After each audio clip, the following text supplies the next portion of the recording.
Hey, what's up everyone? White Croson here, and today we're going to be going over Ferdinand Amanyala's 977, and we're going to start the video right now.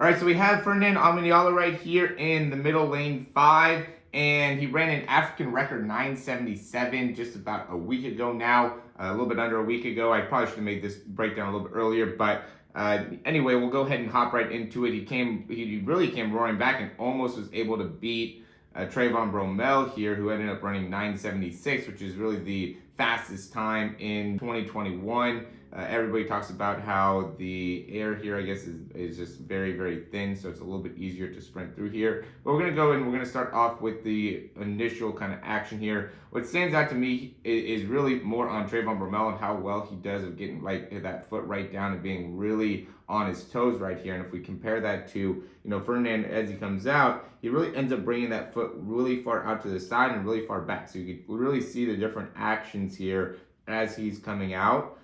Right, Ferdinand, if we compare that to Trayvon Bromell, and Trayvon Bromell on this really had a great start. You can see how he starts off with that knee really coming inwards, right? And that helps him in being able to really get a good extension out of that start and a good initial movement where you can see Ferdinand's a little bit more turned, and he has this tendency with really that right arm to really open up that right arm a good amount. So he doesn't end up picking up too much distance per step. He's a very explosive guy overall, but I do think when he works on his start and can improve some of those ranges within his hips, is going to help him out a lot. Now, what stands out to me here is as he's going back, we can see, and we both these guys here end up having the same type of action with their arms as they're really reaching a little bit more laterally. And this is really something that is not a fundamental cue that you could really make for people. It's just one of those things where it's like, if it works for you, then, continue to implement it. If it doesn't, then you want to be able to make that change, because you can see that like Justin Gatlin and Trayvon Bromell are much more technical and have their elbows a lot closer to their body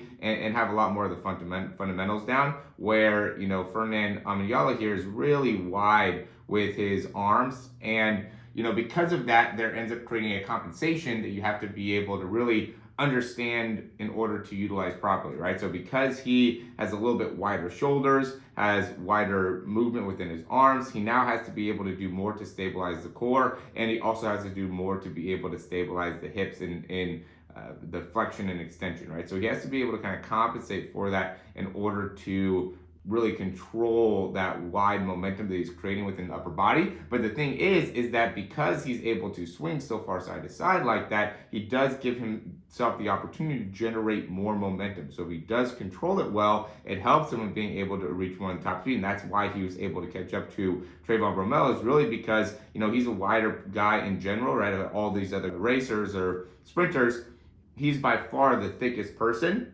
I'm going to quickly interrupt this video just to say, if you like the information so far, go ahead and click that thumbs up, subscribe to the channel, and we'll hop right back into it. And so he's at a disadvantage from a pure weight perspective, right? And if we looked at like the anthropometrics, he is just a bigger guy, right? If you're going to try to run as fast as you possibly can, if you can really be an efficient bone structure, it's going to make it so you can pick up more distance and have a lot more efficiency overall, where he is a little bit of a thicker bone structure, but he utilizes that lateral movement and really the strength in the core to be able to generate more force into the ground on each one of the steps. So he's actually able to generate or pick up a lot more distance and a lot more speed overall. So that's why at the end, he was really able to separate here and really did a great job of finishing, and I think actually has a lot of potential to be able to continue to improve. This was a 977, obviously a great run, but he didn't have a great start. He would go back and probably say that he could do more out of the start to be able to keep this a better race at the beginning, and through that would be able to really,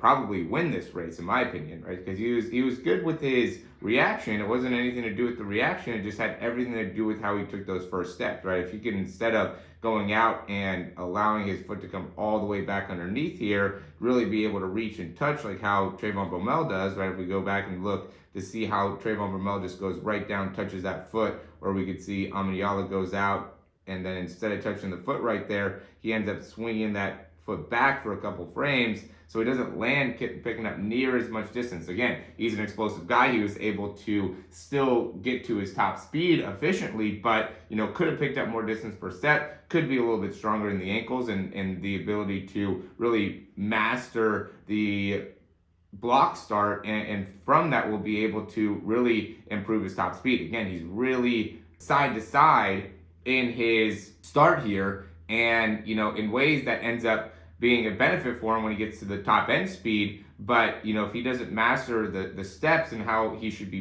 picking up distance on each one of those steps, it's going to hinder him in his ability to really get to a elite time, right? It's not going to impact his ability to get to his top speed. He's going to get to the top speed, and based off of how he did, he definitely has the elite level top speed that's needed. But if he needs to be able to run those top level times, he has to be able to work on the start. Let's look at his foot contact time really quick. And here you can see again, he's landing with a little bit of plantar flexion there, right? I see a lot of these top guys starting to land with a little bit more plantar flexion overall. He's landing with 0.64 here. And he's off by 7.2, right? These top guys also are under 0.09, I would even say, with their foot contact time. They're just so fast in being able to swing that leg all the way through, or touch back down. The little wasted motion that they have in their steps is just amazing. And he's off the ground in 0.32, so the time spent off the ground. So each one of his cycles are only 0.4 seconds. There's people that just spend 0.4 to 0.42 in their time spent off the ground, not even counting their contact time that I work with, right? And so really seeing the difference between these elite level guys really gives you an idea of what you could do in order to improve your own speed. And this is something that is unique in that, he's a bigger dude, and it ends up moving those arms a little bit more side to side rather than keeping everything a little bit more locked in. So it's something to be able to think about if you have more of his body stature to help you in generating more force, especially when it gets to top speed. So as always, guys, if you like the information, go ahead and click that thumbs up down below. Subscribe to the channel if you haven't already. And if you have any questions, comments, or recommendations, you can leave those down below. As always, if you want to find out more about your own sprinting mechanics and how you can improve those,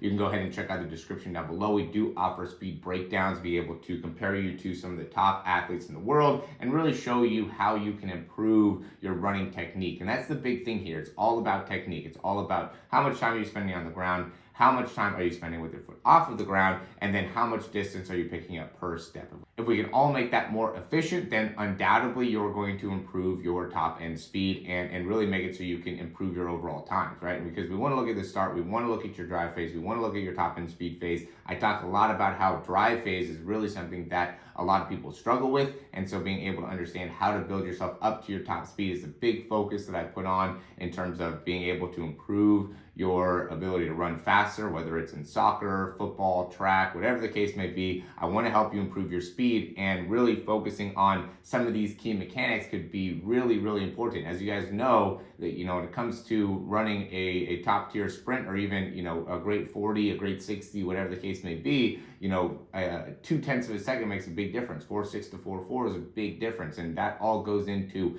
small little critiques, small different movements that you can do and master that will really carry themselves over into your whatever event that you're going for. Again, the 40, the 100 meter, all of it will matter. And really in the 100 meter, it's even more important. If you could shave off, an extra 200th, right? So instead of spending 0.808 seconds on the ground, if you're spending 0.1, right? If we're able to make that closer to 0.08, and you could do that over, 25 steps, then you could easily get, that right there is about 0.2 to 0.24 in terms of, time. So those types of things end up being really important. That's why I like to focus on those really important details when it comes to sprinting, because it really makes a big difference when it comes to improving your overall miles per hour. So as always, guys, thanks for watching, and we'll talk to you soon.